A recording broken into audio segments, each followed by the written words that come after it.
नमस्ते दोस्तों। पेरिस में खेला हो गया है। हालांकि वहाँ तो सबसे बड़ा खेला चल रहा है दुनिया का, ओलंपिक गेम्स। वहाँ पर भारत की तरफ से गई विनेश फोगाट ने ज़बरदस्त खेल किया है। वो कुश्ती लड़ती हैं और उन्होंने 5 बार के इंटरनेशनल चैम्पियन को पटकनी दे दी है और फाइनल में प्रवेश कर लिया है। ऐसा कहा जा रहा है कि ओलंपिक में फाइनल तक प्रवेश पाने वाली विनेश फोगाट पहली महिला पहलवान है। विनेश फोगाट ने पटकनी तो वहाँ पहलवान को दी है, लेकिन सूजन यहाँ बहुत सारे लोगों के बदन से लेकर दिमाग में आई हुई होगी। क्यों आई हुई होगी इसका तो पता आपको होगा ही। अब विनेश फोगाट उस फेमस फ़ोन कॉल से बस एक जीत दूर हैं, जिसमें लाउड स्पीकर पे बात की जाती है और मुस्कुराया जाता है और फिर उसकी वीडियो क्लिप्स फटाफट ANI पर अपलोड हो जाती है। वैसे नियम की बात की जाए और अभी तक के रिकॉर्ड की बात की जाए तो अब तक फ़ोन कर देना चाहिए था, क्योंकि गोल्ड मेडल ना सही लेकिन ब्रॉन्ज मेडल तो मिल ही गया है और उसके बाद तो फ़ोन कॉल बनती है। लेकिन हो सकता है कि वो बहाना बना दें कि इसका बैलेंस ख़त्म हो गया है या जियो का रिचार्ज महंगा हो गया है, इसकी वजह से नहीं कर रहे हैं, या फिर बैटरी चुक गई है हमारे मोबाइल की इसलिए कॉल नहीं कर पाए। कोई भी बहाना बना सकते हैं।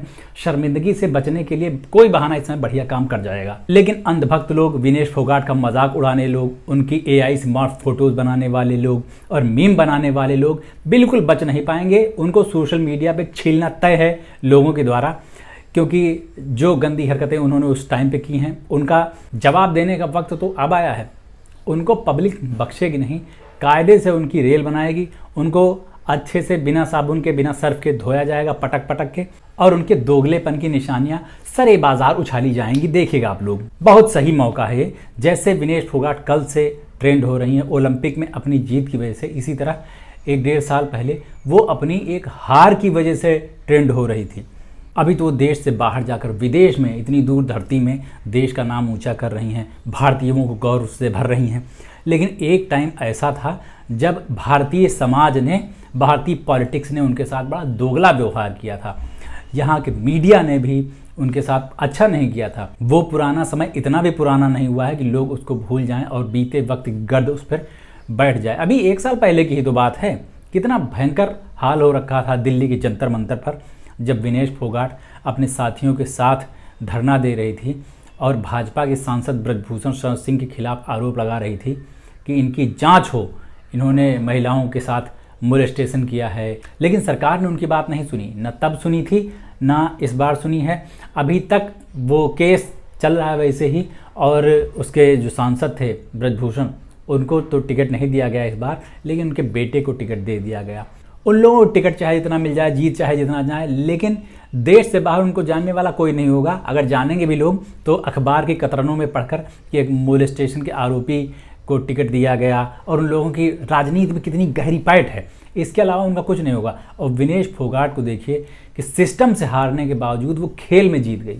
सबसे अच्छी बात यह है कि इतना कुछ हो जाने के बावजूद विनेश फोगाट चुपचाप बैठ नहीं गई। जो किस्मत में मिल रहा था उसको गले लगा के रोने नहीं लगी और अपने आप को किसी और चीज़ में नहीं डुबो दिया। जैसे अपने यहाँ के कुड़े हुए आशिक होते हैं, नशे में डूब जाते हैं, चल कहते चल जो हो गया जाने दो, अब क्या करना है, तो ज़िंदगी से कोई भरोसा नहीं। ऐसा नहीं किया। विनेश फोगाट ने तैयारी की, ट्रेनिंग की और उसके बाद जाके ओलंपिक में अपना झंडा गाड़ा। और उसका नतीजा ये है कि कल तक जो चिढ़ा रहे थे उनको, उल्टे सीधे मीम्स बना रहे थे उनके ऊपर, उनकी फ़ोटोएँ AI से माफ़ करके इधर उधर शेयर कर रहे थे, वो भी आज चरणों में झुके हुए हैं कि भाई देखो क्या कमाल कर दिया है, तिरंगे झंडे का मान बढ़ा दिया है, ये वो दुनिया भर की। एक तो गुल्लू, जो सरकारी गुल्लू है गोदी का पालतू, उसने भी विनेश फोगाट की तारीफ़ की, जो उस वक्त ये बता रहा था कि सरकार इनके ऊपर करोड़ों रुपए खर्च कर रही है, हमारा आपका पैसा है, टैक्स पेयर का पैसा है। इतने ज़्यादा दोगले लोग दुनिया के किसी और कोने में ढूंढे से भी नहीं मिलेंगे। टार्च नहीं, हाइलोजन लेके ढूंढोगे तब भी। अचानक से देखो विनेश फोगाट के कितने सारे फैंस पैदा हो गए। लेकिन विनेश फोगाट को देखो जीतना ही था, क्योंकि उनके लिए वो नौटंकियां नहीं हो रही थी जो हर बार होती हैं खेलों से पहले। कोई हवन करने लगता है, कोई ये वो करने लगता है, क्योंकि वो जो लोग हवन करते हैं जिस पार्टी से लगे हुए चिपके हुए होते हैं उसी के खिलाफ तो सारे आरोप थे। तो फिर कैसे कोई उनके लिए खड़ा होगा?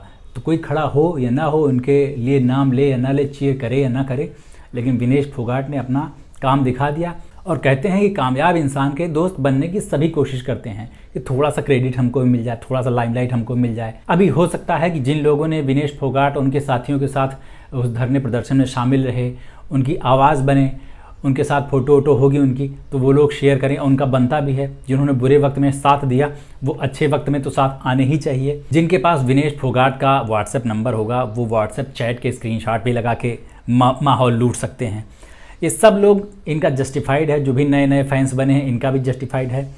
लेकिन अगर सोचिए विनेश फोगाट वहाँ इतने बड़े मंच से जीतने के बाद ये कह देती हैं कि देश ने तो मेरे साथ बहुत सारे लोग देश के आए, मेरे साथ बहुत सारे लोगों ने सपोर्ट किया, लेकिन एक बाबा जी थे सफ़ेद दाढ़ी वाले, उन्होंने कभी भी मेरे लिए एक शब्द नहीं बोला, वो मेरे साथ खड़े नहीं हुए। और नाम ना लें, नाम लेने की कोई ज़रूरत ही नहीं है, सब लोग समझ जाएंगे, पूरी दुनिया समझ जाएगी क्या बात हो रही है।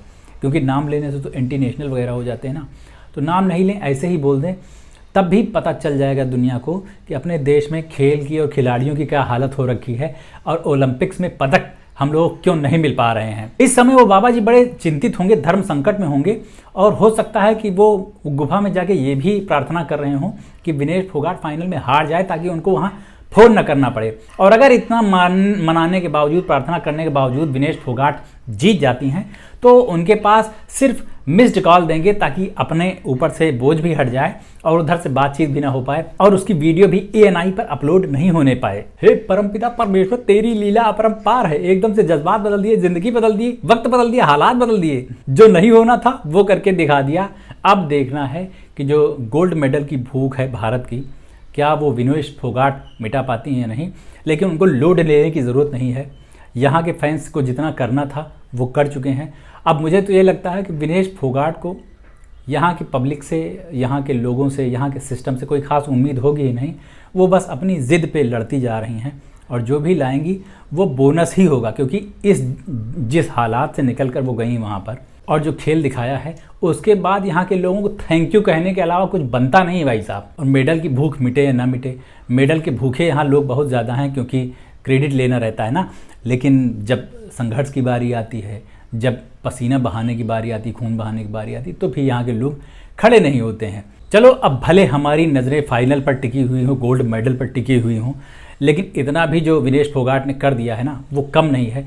वहाँ पर जो पटकनी दे दी है 5 बार की इंटरनेशनल चैंपियन को, और यहाँ पर पटकनी दे दी है जिनके ऊपर मोलेस्टेशन के आरोप लगाए उनको, और दाढ़ी वाले बाबा जी को, और बाकी सभी लोगों को जो उनके खिलाफ बोल रहे थे या उनके लिए नहीं बोल रहे थे, उन सब का मुंह एकदम बढ़िया सुई धागे से सिल दिया है।